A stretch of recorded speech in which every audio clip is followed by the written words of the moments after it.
Kakinada cess భూముల్లో ఎటువంటి అవకతవకలు జరిగాయో 2003లో పరిశ్రమల కోసం చంద్రబాబు నాయుడు ఆ భూముల కోసం ఎలా రైతులను సంప్రదించాడు, నిజాలను రైతులు మీడియా ముందుకు వచ్చి వెల్లడించడం జరిగింది.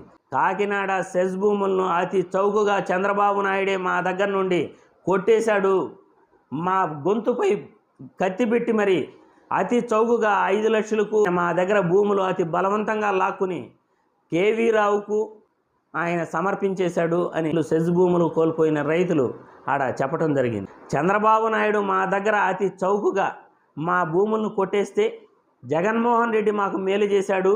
2019 ఎన్నికలకు ముందు ఆయన ఇచ్చిన ఎన్నికల హామీల్లో భాగంగా 2100 ఎకరాల పైనే మా భూములను మాకు తిరిగి ఇచ్చేశాడు. ఆయన వల్ల మాకు లబ్ధి చేకూరింది. కానీ చంద్రబాబు నాయుడు గారు మాత్రం 2003 నుండి 2014